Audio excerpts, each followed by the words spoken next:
Hello, नमस्कार आप सभी को। आज के क्लास में बताने वाले हैं ग्रुप बी यानी ग्रुप बी बहुविकल्प प्रश्न जो है इसका समय हुआ है जो 30 मिनट। क्या है? 30 मिनट पूर्णांक 20 यानी 20 क्वेश्चन है। ठीक है, 20 क्वेश्चन के आज के क्लास में मोस्ट इम्पोर्टेंट साइंस का क्वेश्चन के बारे में बताने वाले हैं। तो साथ ही साथ आप लोग हमारे साथ कंटिन्यू जुड़े रहें और ऐसा वीडियो पाने के लिए आप लोग इसे सब्सक्राइब कीजिए, लाइक कीजिए, कमेंट कीजिए, शेयर कीजिए। ठीक है, चलिए। तो आपका क्वेश्चन है कि निम्नांकित विकल्पों में से सही विकल्प चुनें। यानी ऑप्शन 4 को रहेगा। ठीक है, 4 ऑप्शन रहेगा, 4 में से आपको एक को चुनना होगा, यानी कौन सही है और कौन गलत है। ठीक है, तो चलिए सबसे पहले आपका पहला नंबर क्वेश्चन है कि हीलियम कैसा तत्व है। यानी हीलियम जो है वो कैसा तत्व है जी? अक्रिय है कि क्रियाशील है कि सक्रिय है कि उदासीन है जी? तो बताइएगा। हीलियम जो है वो कैसा तत्व है? अक्रिय तत्व है। क्या है? अक्रिय तत्व है। एक का ए ऑप्शन आपको फाइनली आंसर हो जाएगा। दूसरा नंबर है जल में हाइड्रोजन तथा ऑक्सीजन की परमाणु संख्याओं का अनुपात। यानी जल में हाइड्रोजन और ऑक्सीजन की परमाणु संख्या का अनुपात है 2:1, 2:1, 3:1, 2:2।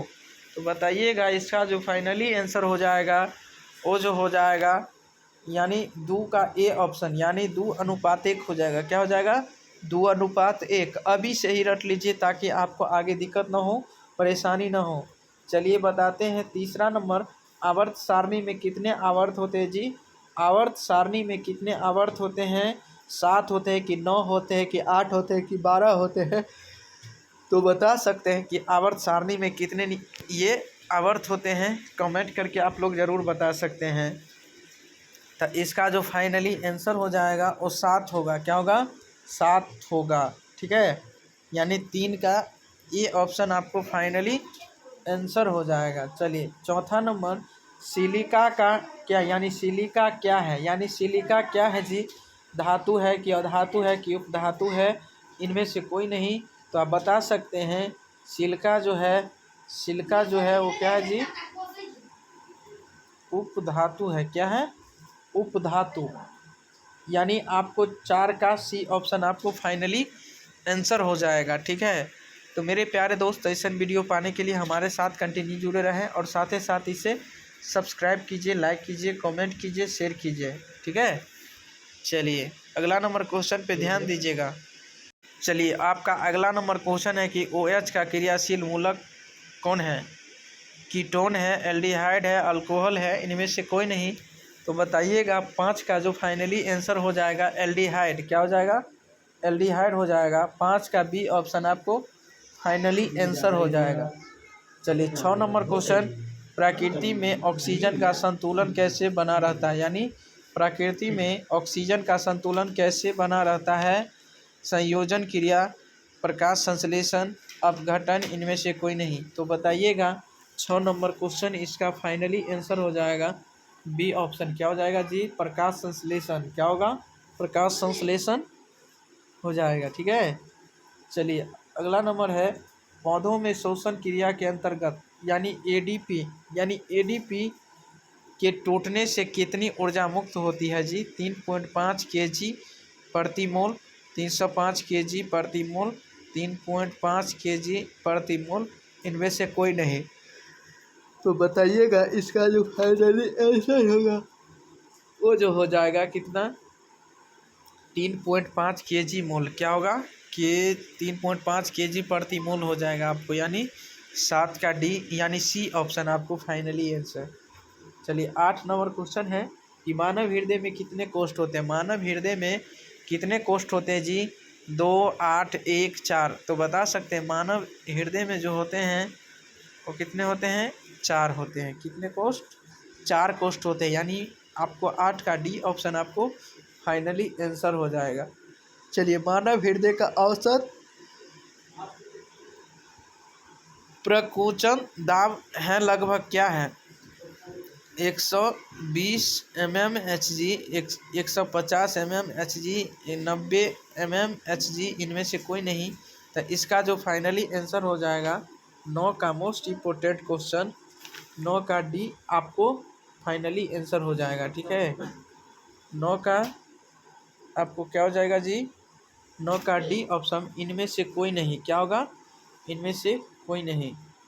चलिए 10वां नंबर क्वेश्चन, पौधों में वाष्पोत्सर्जन किस भाग में होता है? जड़ में, तना में, पत्ता में, फूल में? तो बताइएगा, इसका जो फाइनली आंसर हो जाएगा आपको, यानी पत्ता में। किस में होता है जी, पत्ता में, यानी 10 का सी ऑप्शन आपको फाइनली आंसर हो जाएगा। चलिए अगला नंबर क्वेश्चन है आपका, कृत्रिम वृक्क किन अपशिष्ट उत्पादों के रुधिर से अपवहन द्वारा पृथक करता है? नाइट्रोजन से, कार्बन से, ऑक्सीजन से, इनमें से सभी? तो बता सकते हैं इसका फाइनली आंसर, यानी ए क्या हो जाएगा जी, नाइट्रोजन से। किससे, नाइट्रोजन से इसका फाइनली आंसर हो जाएगा। ठीक है, बताइएगा, हाइड्रा में प्रजनन किस विधि से होता है? द्विखंडन से, मुकुलन से, लैंगिक जनन से, इनमें से सभी? तो बताइएगा, 12 का फाइनली आंसर हो जाएगा आपको, यानी द्विखंडन से। क्या होगा, द्विखंडन से होगा। क्या हो जाएगा जी, द्विखंडन से हो जाएगा, यानी 12 के आपको फाइनली आंसर हो जाएगा, यानी ए ऑप्शन। 13 नंबर क्वेश्चन है आपका, कि किसी माध्यम के अपवर्तनांक न्यू का होता है साइन आई बटा साइन आर, साइन आई बटा आर, साइन आई गुने sine r, sine i plus sine r. तो इसका जो फाइनली आंसर बताइएगा जी 13 नंबर क्वेश्चन का, बी ऑप्शन। क्या होगा, साइन आई बटा साइन आर। क्या हो जाएगा जी, साइन आई बटा साइन आर आपको फाइनली आंसर हो जाएगा। चलिए 14 नंबर क्वेश्चन के बारे में, दाढ़ी बनाने में कौन दर्पण उपयुक्त है? यानी दाढ़ी बनाने में कौन दर्पण उपयुक्त होता है? समतल दर्पण, उत्तल दर्पण और अवतल दर्पण, इनमें से कोई नहीं। तो दाढ़ी बनाने के लिए किस दर्पण का उपयोग किए जाते हैं? अवतल दर्पण को, यानी 15 का सी ऑप्शन आपको फाइनली आंसर हो जाएगा। 15 का सी ऑप्शन आपको फाइनली आंसर हो जाएगा, अवतल है। ठीक है, चलिए 15 नंबर, स्पेक्ट्रम में किस रंग की किरण का झुकाव अधिक होता है? यानी स्पेक्ट्रम में किस रंग की किरण का झुकाव अधिक होता है? लाल का, हरा का, पीला का, बैंगनी का? तो बताइएगा, इसका जो फाइनली आंसर हो जाएगा जी 15 का, यानी ए, यानी लाल का। किसका, लाल का। इसका बैंगनी का झुकाव जो होता है ना, और लाल होता है। ठीक है, चलिए 16 नंबर क्वेश्चन रहा, विद्युत धारा किस प्रभाव पर कार्य करता है? बताइएगा जी, इसका जो फाइनली आंसर होगा, कि ऊष्मीय होगा, कि चुंबकीय होगा, कि रासायनिक, कि इनमें से कोई नहीं। तो इसका फाइनली आंसर आप बता सकते हैं, 16 का फाइनली आंसर, यानी ऊष्मीय ऊर्जा। क्या हो जाएगा जी, ऊष्मीय ऊर्जा होगा। क्या होगा, ऊष्मीय ऊर्जा हो जाएगा। चलिए 17 नंबर क्वेश्चन पे ध्यान दीजिएगा। 17 नंबर, किस कुंडली का प्रतिरोध ज्ञात करने के लिए सूत्र है? यानी आर बराबर भी गुने आई, आर बराबर आई बटा भी सी में, आर बराबर भी बटा आई, आर बराबर भी माइनस आई।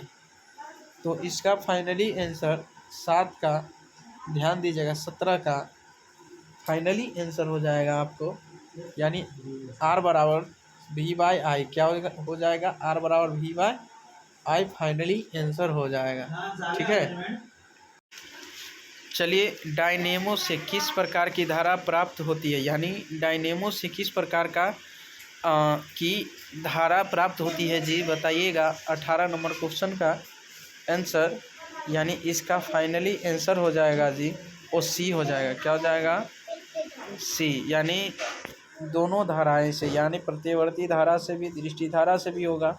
इसका 18 का सी ऑप्शन आपको फाइनली आंसर हो जाएगा।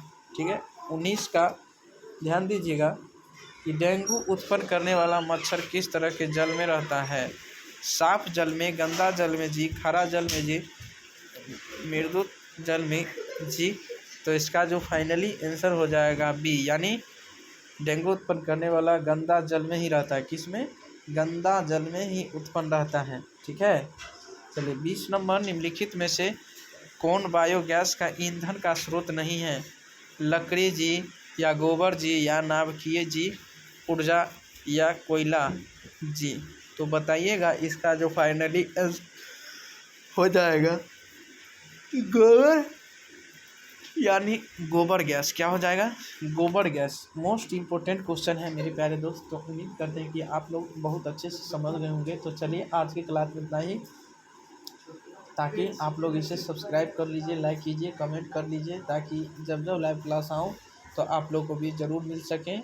और सारे दोस्तों के पास भी शेयर करें, ताकि जितने भी हमारे प्यारे स्टूडेंट हैं, भाई हैं, बंधु हैं, दोस्त हैं, सारे क्लास कर सके और अच्छे तरीक़ा से, बेहतरीन तरीक़ा से उसे याद कर सकें, ताकि आपको उसको आगे दिक्कत ना हो, परेशानी ना हो। इसीलिए अभी से ही आप लोग याद करना चालू कर दीजिए, ताकि आपको परेशानी ना आवे। चलिए, तो आज क्लास में तब तक के लिए बने रहें।